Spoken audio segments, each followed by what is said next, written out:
Hello दोस्तों, आप लोग को आज क्लास में स्वागत है। आज हम लोग देखेंगे जेटेट 1 to 5 और 6 to 8 के साइंस का और जेटेट 1 to 5 में ईवीएस का क्वेश्चन जो कि जेसीईआरटी यानी एनसीईआरटी का है और इससे 2 से 3 नंबर का क्वेश्चन आएगा। तो सबसे पहले हम लोग चालू करेंगे जिसमें देखेंगे सबसे पहले है भोजन यानी कि भोजन। तो भोजन क्या होता है उसके बारे में हम लोग जानेंगे कि मनुष्य की सबसे पहली और सबसे महत्वपूर्ण आवश्यकता भोजन है। वैसे सभी उत्पाद जिसे शरीर को ऊर्जा प्राप्ति होती है भोजन कहलाते हैं। यानी कि वैसा पदार्थ जिसको खा करके भोजन के रूप में ग्रहण करके जिससे हमें ऊर्जा प्राप्त होती है उसे हम लोग क्या कहते हैं, भोजन कहते हैं। भोजन करने के फलस्वरूप ही हमारे शरीर को ऊर्जा की प्राप्ति होती है। यानी भोजन करने के बाद हमारे शरीर को क्या प्राप्त होता है, ऊर्जा प्राप्त होता है। अब यहाँ पर देखेंगे कि ऊर्जा की प्राप्ति होती है जिससे हम लोग अपना सभी आवश्यक कार्य को कर पाते हैं। यानी कि भोजन करने के बाद हम लोग को क्या मिलता है, ऊर्जा मिलता है। भोजन से ही हमें क्या मिलता है, ऊर्जा मिलता है। और दुनिया का जितना भी काम है, कोई भी काम करने के लिए हम लोग को ऊर्जा की आवश्यकता होती है, जो ऊर्जा के रूप में हम लोग भोजन को ग्रहण करते हैं। आगे इसमें देखेंगे कि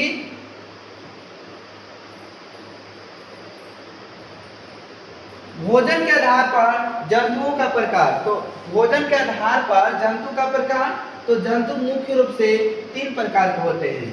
एक शाकाहारी जंतु होते हैं यानी जो साग सब्जी खाते हैं, हरे पेड़ पौधा खाते हैं, उसे हम लोग क्या कहते हैं, शाकाहारी। जो पेड़ पौधा के रूप में उत्पाद के रूप में खाएगा, साग सब्जी खाएगा, उसको हम लोग शाकाहारी बोलेंगे। दूसरा यहाँ पर है मांसाहारी, जो जीव मांस मछली जीव जंतु को खाते हैं उसे हम लोग क्या कहेंगे, मांसाहारी। तीसरा है सर्वहारी, यानी वैसे जीव जो जीव जंतु और पेड़ पौधा दोनों को भोजन के रूप में ग्रहण करते हैं उसे हम लोग क्या बोलते हैं, सर्वहारी। ठीक है, यानी भोजन के आधार पर जीवों को कितने भागों में बांटा गया है, 3 भागों में बांटा गया है। एक आपका है शाकाहारी, एक है मांसाहारी, दूसरा है सर्वहारी। ठीक है, अब एक एक करके हम लोग समझने का प्रयास करेंगे कि मांसाहारी कौन है, शाकाहारी कौन है और सर्वहारी कौन है।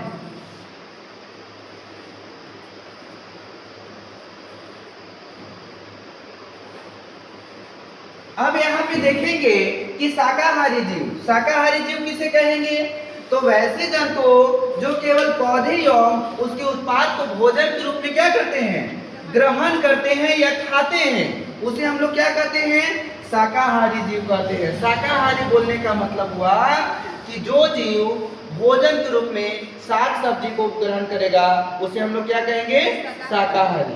ठीक है, जैसे इसका एग्जाम्पल है गाय, भैंस, बकरी, हिरण, हाथी, ये सब क्या है, शाकाहारी है। यानी खरगोश भी इसके अंदर आएगा। यानी कि जो हरा घास को खाएगा पौधा के रूप में, या फिर पेड़ पौधा को खाएगा, या फिर सब्जी खाएगा, दाल चावल खाएगा, वो क्या है, शाकाहारी है। अब इसी प्रकार से आगे हम लोग देखेंगे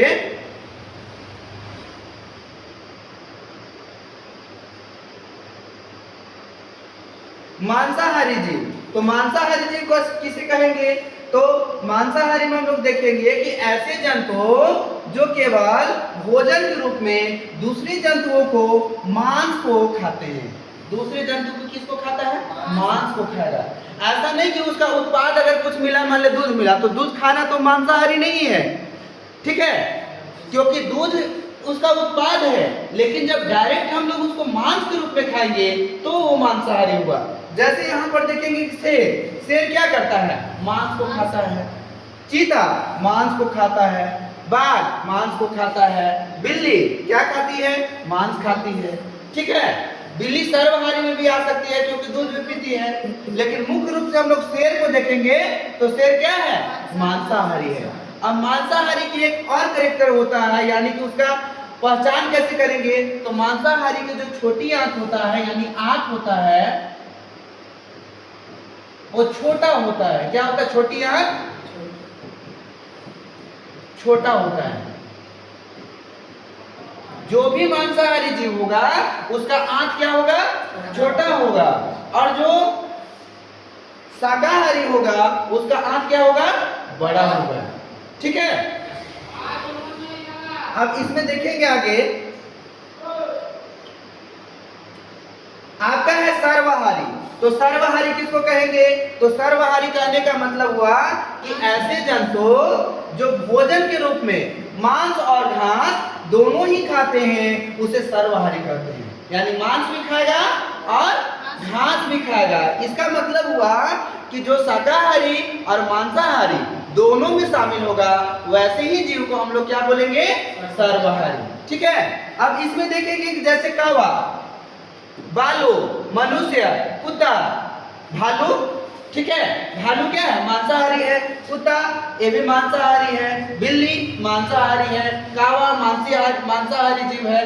तो इस प्रकार के बहुत सारे जीव हैं जो कि मांस को खाते हैं, मांस के रूप में उसको खाते हैं। आगे इसमें देखेंगे भोजन के पोषक तत्व, यानी भोजन में पोषक तत्व। इससे पहले भी हम लोग पढ़े थे कि भोजन में पोषक तत्व कौन कौन होता है। तो भोजन में पोषक तत्वों को हम लोग जानेंगे कि भोजन में मुख्य रूप से पोषक तत्व जैसे है कार्बोहाइड्रेट, प्रोटीन, खनिज लवण और विटामिन, वसा, जल, रुक्षांश, ये सभी क्या है? पोषक तत्व है। ठीक है। आगे हम लोग देखेंगे कि भोजन के रूप में मनुष्य पोषक तत्वों को लेता है। पोषक तत्वों में आपका कार्बोहाइड्रेट हो जाएगा, प्रोटीन हो जाएगा, खनिज हो जाएगा, लवण हो जाएगा, विटामिन हो जाएगा, वसा हो जाएगा, जल हो जाएगा, रुक्षांश हो जाएगा। अब इसको हम लोग एक एक करके आगे देखेंगे कि कौन सा भोजन से क्या मिलेगा और कौन सा पोषक तत्व से क्या मिलेगा।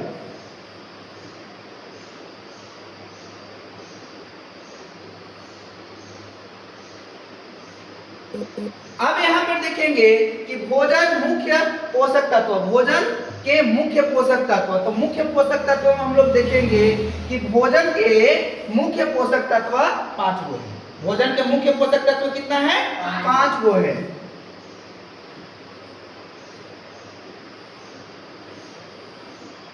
जिसमें देखेंगे पहला हो जाएगा कार्बोहाइड्रेट, दूसरा हो जाएगा प्रोटीन, तीसरा हो जाएगा वसा और चौथा हो जाएगा विटामिन, पांचवा हो जाएगा खनिज लवण।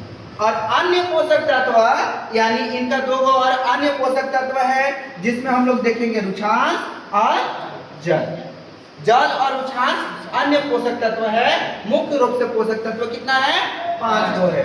कौन कौन है? तो कार्बोहाइड्रेट है, प्रोटीन है, वसा है, विटामिन है और खनिज लवण है।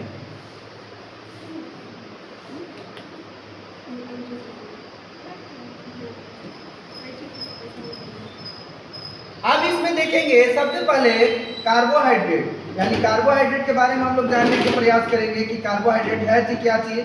तो कार्बोहाइड्रेट को देखेंगे कि कार्बोहाइड्रेट और वसा को ऊर्जा देने वाला भोजन कहा जाता है। कार्बोहाइड्रेट और वसा को क्या कहा जाता है? ऊर्जा देने वाला भोजन। जैसे मान लेते हैं कि हम कहीं रनिंग कर रहे हैं या कहीं ज्यादा काम करना है या जो लेबर है उसको काम करने के लिए क्या चाहिए?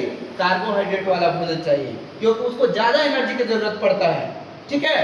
तो यहाँ पर देखेंगे कि कार्बोहाइड्रेट, तो कार्बोहाइड्रेट वसा को ऊर्जा देने वाला भोजन कहते हैं। जैसे में यहाँ पर देखिए ऊर्जावर्धक भोजन कौन कौन है? तो कार्बोहाइड्रेट है और वसा है। यानी भोजन के ऊर्जा देने वाला भोजन 2 ही है। कौन कौन है? कार्बोहाइड्रेट और वसा। कार्बोहाइड्रेट मिलता कैसे है? अब कार्बोहाइड्रेट कैसे मिलता है उसको हम लोग देखेंगे। जैसे चावल खाने से, ग्लूकोज लेने से, केला खाने से, इससे कार्बोहाइड्रेट मिलेगा। ठीक है। इसको आगे हम लोग देखेंगे।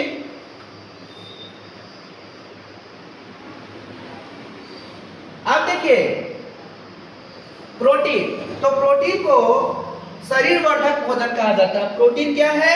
शरीर वर्धक भोजन है। शरीर वर्धक का मतलब हुआ कि शरीर के वृद्धि और विकास और टूट फूट में मरम्मत के लिए प्रोटीन बहुत आवश्यक है। अगर प्रोटीन नहीं मिलेगा तो शरीर के वृद्धि और विकास क्या हो जाएगा? अवरुद्ध हो जाएगा, विकास नहीं होगा। ठीक है। इसलिए बोला जाता है कि जो छोटा बच्चा होता है उसको ज्यादा प्रोटीन की जरूरत पड़ता है, गर्भवती महिला को भी ज्यादा प्रोटीन की जरूरत पड़ता है। ठीक है। आगे देखिए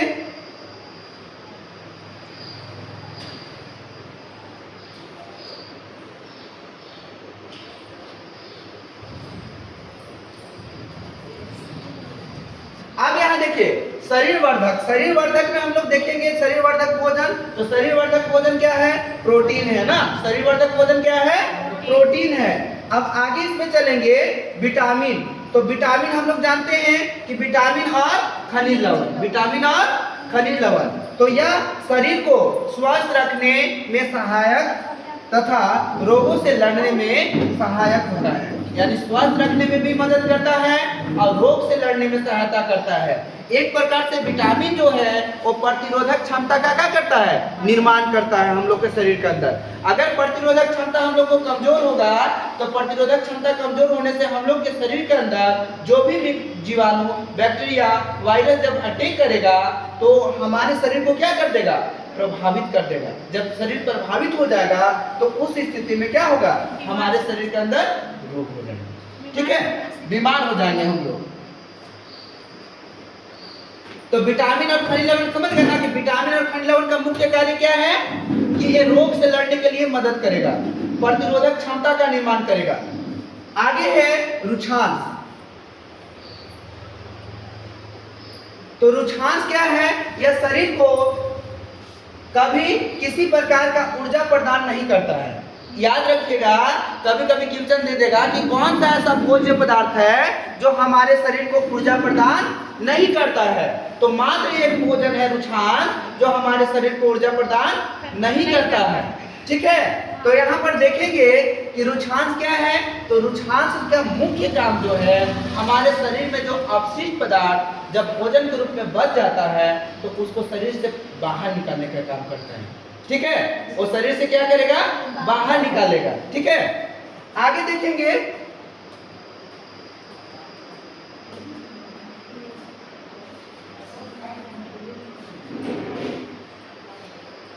तो विटामिन की कमी से होने वाला रोग। तो विटामिन की कमी से होने वाला रोग हम लोग संक्षिप्त में देखेंगे। विटामिन जब पढ़ेंगे तो पूरा बढ़िया से उसको देखेंगे, अभी संक्षिप्त में देखेंगे, ठीक है। इसका पीडीएफ नहीं डाले थे सर? सर एनईपी वाला नहीं है। तो आगे देखेंगे हम लोग, ठीक है। विटामिन जो परीक्षा में बार बार पूछा जाता है। तो विटामिन जैसे मान लेते हैं कि देखेंगे इसमें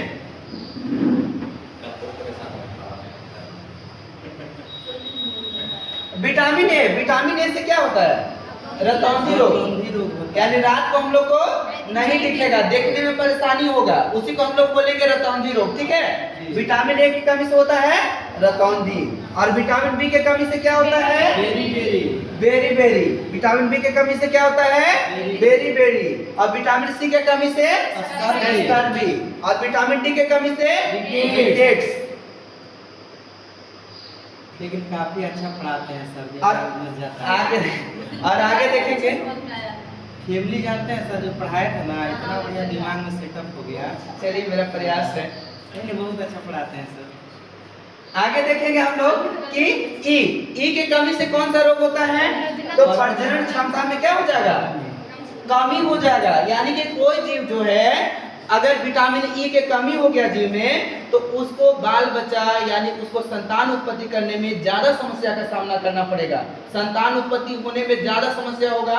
इसलिए विटामिन ई को हम लोग को लेने की जरूरत है प्रजनन क्षमता के लिए। इसको ब्यूटी विटामिन भी कहते हैं सर। हाँ, इसको ब्यूटी भी बोलते हैं, ब्यूटी विटामिन। यानी इससे क्या होता है कि शरीर में ग्लो आता है, बना हुआ रहता है, देखने में सुंदर लगता है। यानी कि विटामिन ए बहुत सारा लोग जो है ना दवा के रूप में लेता है। बहुत सारे लोग विटामिन ई के गोली से फेस को धोता है, ठीक है, लगाया जाता है, ग्लो आता है शरीर में, क्या आएगा? निखार आएगा बॉडी में विटामिन ए से। आगे है विटामिन के। तो विटामिन के की कमी से क्या होता है? खून का बहना नहीं रुकता है। अगर थोड़ा सा भी चोट लग गया, कट गया, अगर विटामिन के हम लोग को नहीं है हमारा बॉडी में, विटामिन के का कमी हो गया है तो ब्लड रुकवे नहीं करेगा, ब्लड बहते रह जाएगा, यानी कि थक्का नहीं जमेगा। अब आगे देखिए, इसका कुछ छोटा है।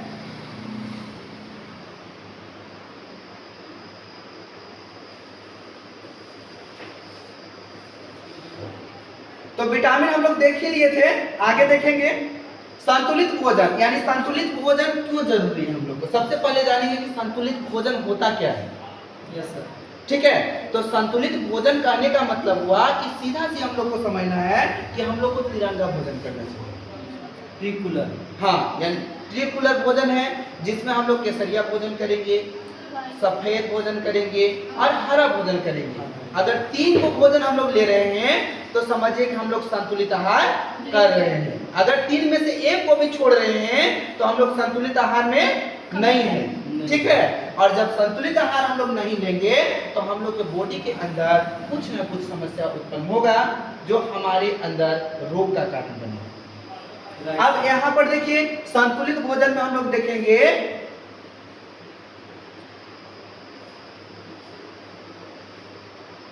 कि यदि भोजन में सभी पोषक तत्व आवश्यक मात्रा में उपलब्ध हो तो वैसे भोजन को संतुलित भोजन कहते हैं। यानी पोषक तत्व सभी संतुलित मात्रा में रहेगा तो संतुलित मात्रा में कहाँ से मिलेगा? तो जब हम लोग तिरंगा भोजन करेंगे तो हम लोग को संतुलित मात्रा में भोजन मिलेगा, यानी कि पोषक तत्व मिलेगा। जब संतुलित मात्रा में पोषक तत्व मिलेगा तो हम लोग के शरीर के अंदर किसी प्रकार की समस्या उत्पन्न नहीं होगा। जैसे मान लेते हैं कि अगर हम लोग खूब खा रहे हैं, चावल खा रहे हैं, चावल शाम सुबह चावल खा रहे हैं तो कार्बोहाइड्रेट का लेवल हम लोग के शरीर के अंदर इतना बढ़ जाएगा कि मोटापा हो जाएगा। जी सर। ठीक है, इसीलिए कभी कभी देखिएगा कि मोटा आदमी को डॉक्टर कह देगा क्या ना कि आपको चावल बंद कर देना है, चरक भोजन नहीं करना, आलू नहीं खाना है जी। ठीक है। दूसरा होता है डायबिटीज, डायबिटीज जिसको हम लोग शुगर बोलते हैं। ठीक है, तो शुगर में भी क्या होता है कि बोलता है कार्बोहाइड्रेट वाला भोजन आपको नहीं करना है जी। ठीक है, क्योंकि ब्लड प्रेशर क्या होता है, बढ़ जाता है। बढ़ जाता है। अब ब्लड प्रेशर बढ़ने से भी दिक्कत है और घटने से भी दिक्कत है।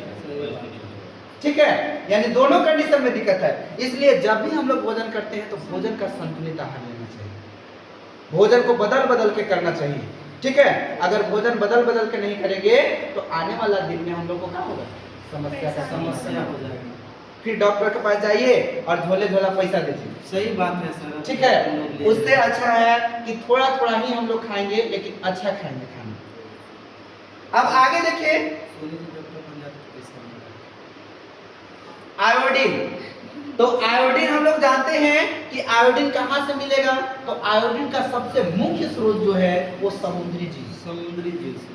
ठीक है, यानी समुद्र से ही हम लोग को नमक मिलेगा और नमक में ही पाया जाता है क्या चीज, आयोडीन।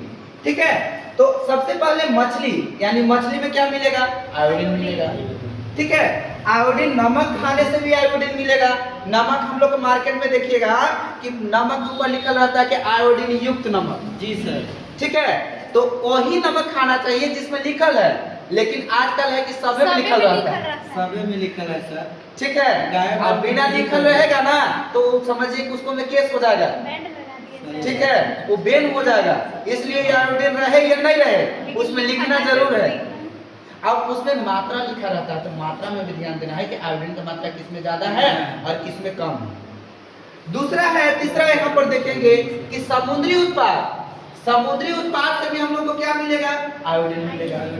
यानी कि समुद्र का कोई भी जीव, केकड़ा खा लीजिए, मछली खा लीजिए या और कुछ चीज है, समुद्र के पानी भी पीजिए तो हम लोग को आयोडीन मिल जाएगा। ठीक है, क्योंकि समुद्र का पानी हमेशा क्या होता है, नमकीन होता है।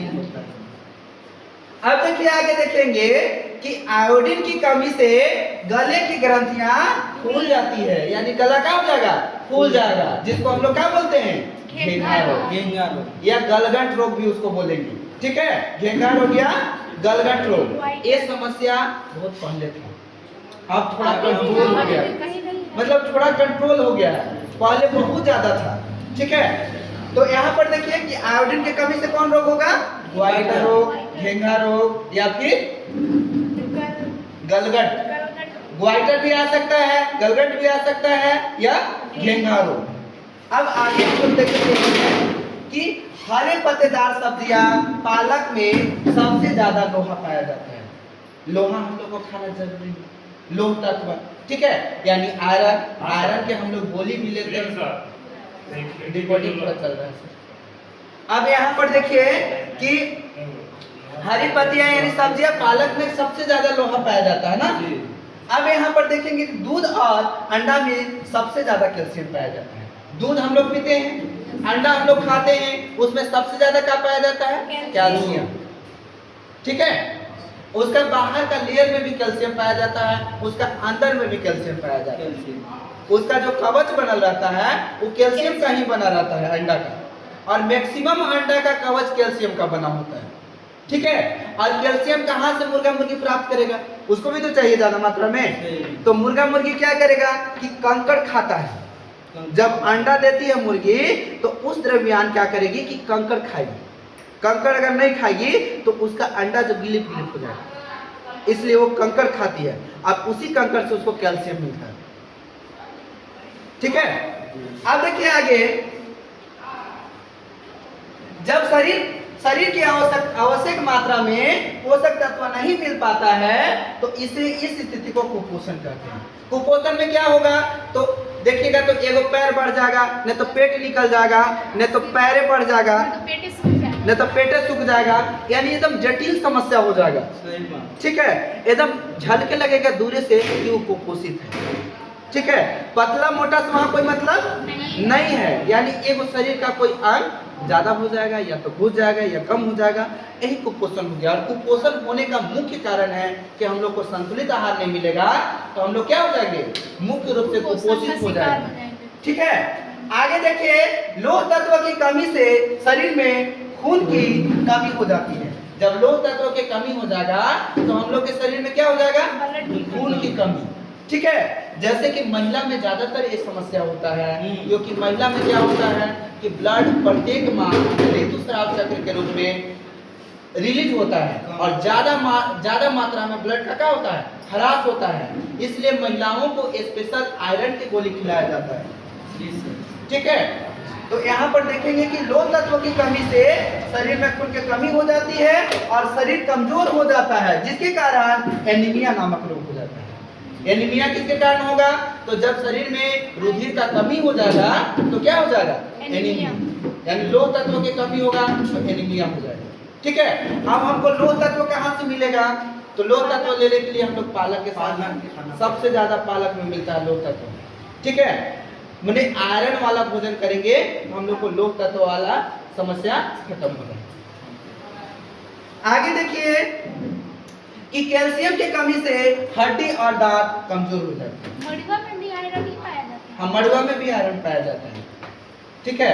अब मड़ुआ एक प्रकार से जो है ना वो गर्म भोजन है। गर्मी के दिन में उसको नहीं खाना चाहिए, उसको ठंडा के मौसम में खाना चाहिए। ठीक है। जैसे ज्यादातर लोग है कि ठंडा के मौसम में उसको इस्तेमाल करता है। तो यहाँ पर देखिए कि कैल्शियम के कमी से क्या हो जाएगा, हड्डी कमजोर हो जाएगा, दांत कमजोर हो जाएगा। कुछ लोग क्या होता है ना कि चलते चलते थोड़ा सा भी गिरा तो उसका पैर टूट गया, उसका हाथ टूट गया।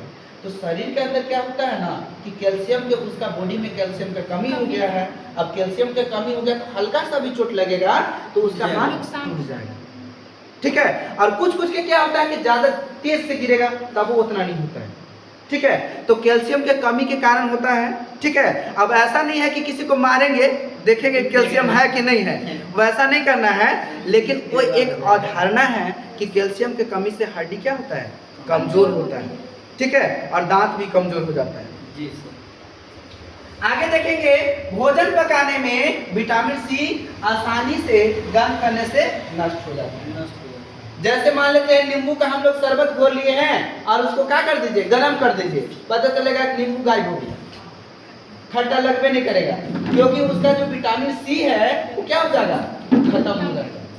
ठीक है। यानी किसी भी विटामिन सी को जब गर्म कर देंगे तो विटामिन सी क्या हो जाएगा, नष्ट हो जाएगा।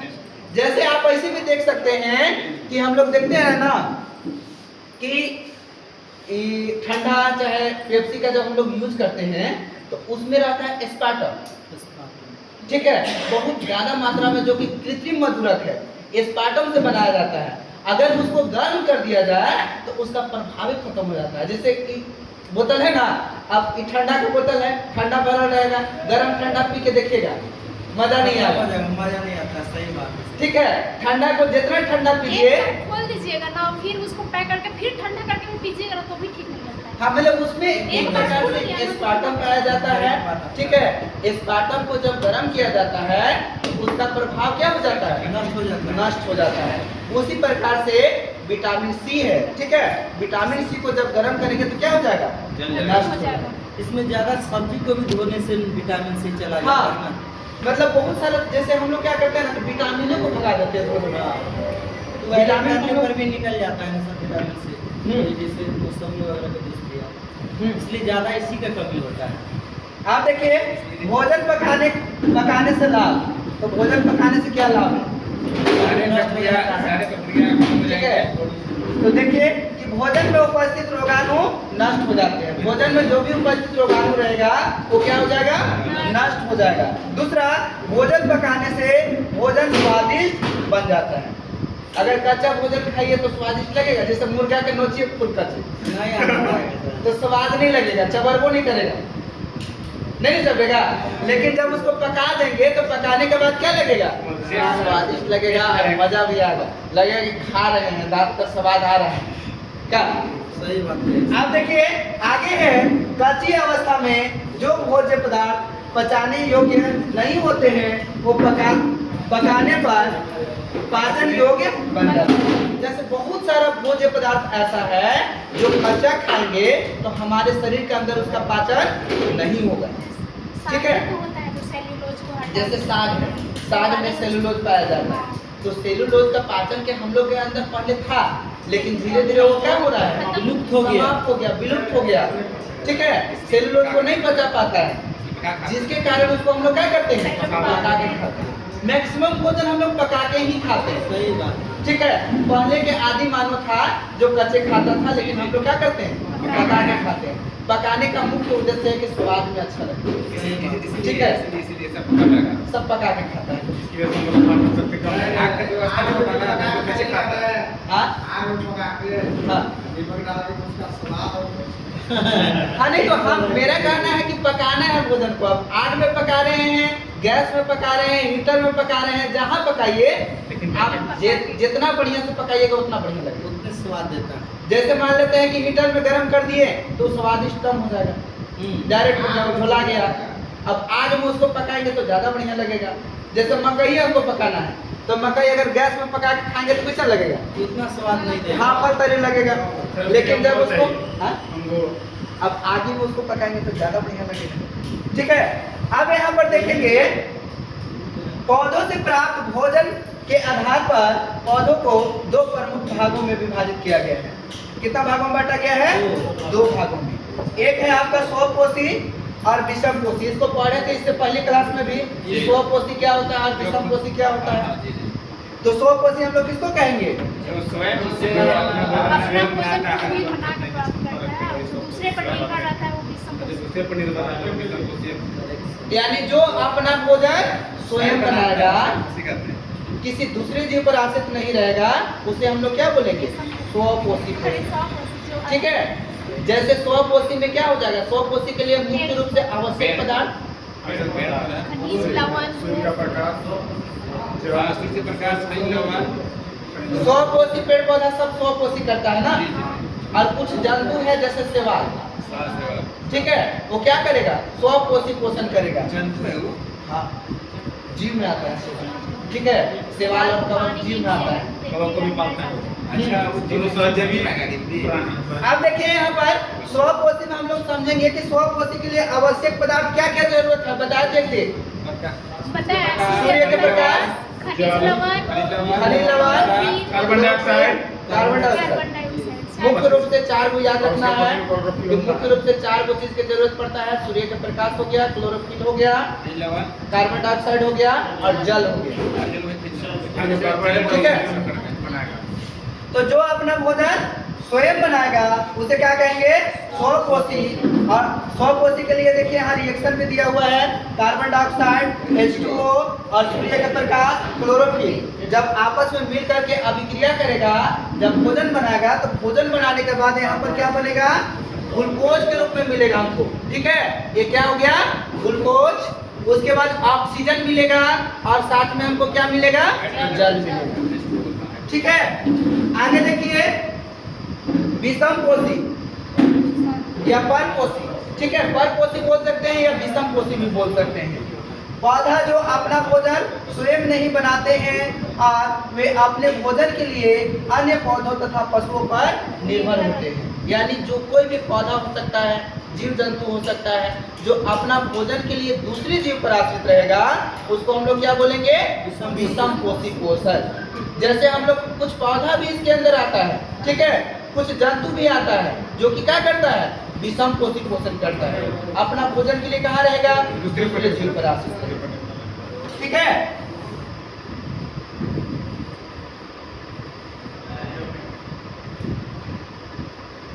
परपोषी पोषण को दो भागों में वर्गीकृत किया गया है। देखिए यहाँ परपोषी पोषण जो है उसको कितना भाग है? दो को है। एक मृत जीवी है और एक परजीवी है। क्या क्या है? एक मृत जीवी है और एक परजीवी।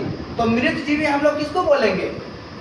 पौधे जो अपना भोजन अन्य प्राणियों के मृत तथा अपघटित शरीर से प्राप्त करते हैं, मृत जीवी कहलाते हैं।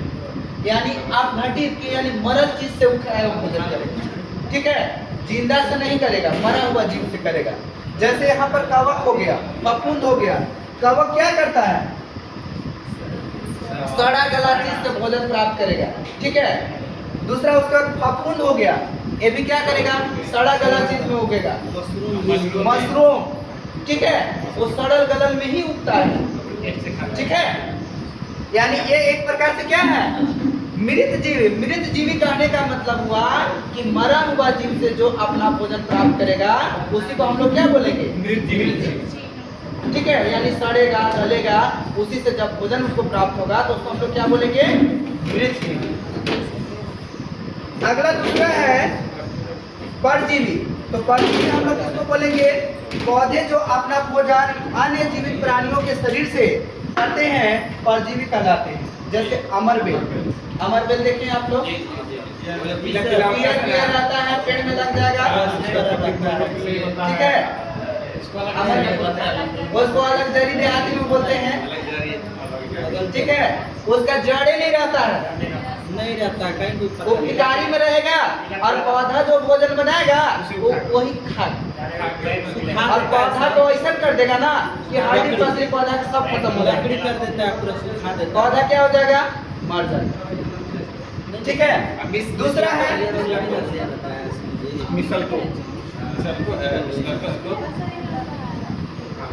मिसल्टो हो गया, उसके बाद बांदा हो गया, ठीक है। ये एक प्रकार के पौधा है।